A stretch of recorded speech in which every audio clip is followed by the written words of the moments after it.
This project was intended for the United States Department of Defense organization.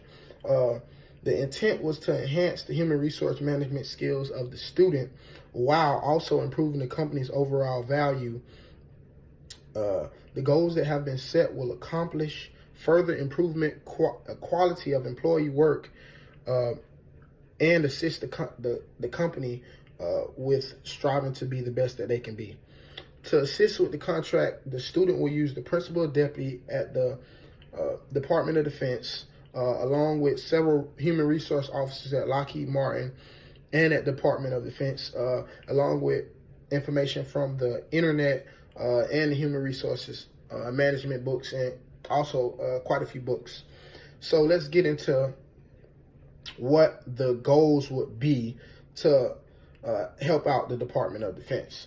So the first goal that the students set was to clearly establish company culture. And with this method, the student chose to establish company culture efficiently. And to do this, what the student set out to do was to empower and encourage to shape the employees to believe in the vision of the company.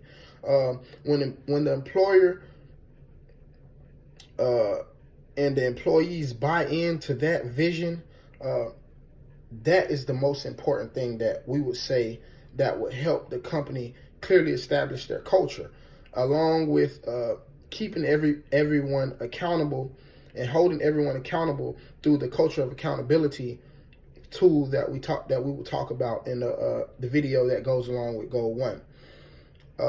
Goal 2 was to distinguish realistic expectations on the company and the employee.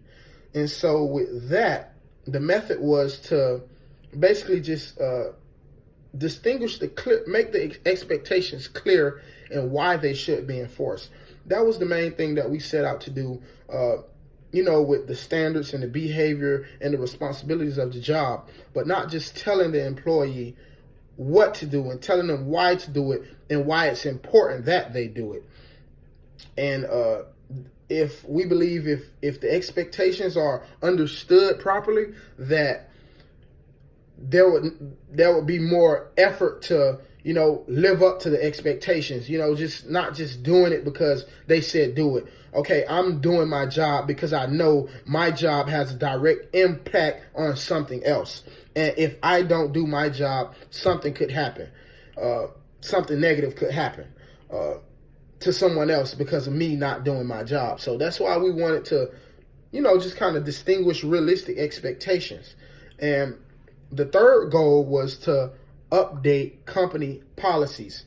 And with that, we kind of had a procedure that we talked about, just identifying the need for new policies, reviewing old policies, and just kind of making sure that when a new policy is proposed, that it doesn't step on any of the other policies beliefs, or kind of counter what they say, or repeat what they say. And with that, it was a proper procedure just to revise it and send it to the stakeholders and get feedback, and a line of other things and steps that should be done before just updating the company policy. And we also spoke about how we would send the policies back out to the public through the handbook, and also through other means of communication throughout the company. And the student will just learned a lot through the presentation, while also helping out the company with their goals. And that was the goal of this learning contract, to get positivity through both sides. The company got what they needed and the student got what he needed, and both skills were applied, and both parties could benefit from this learning contract.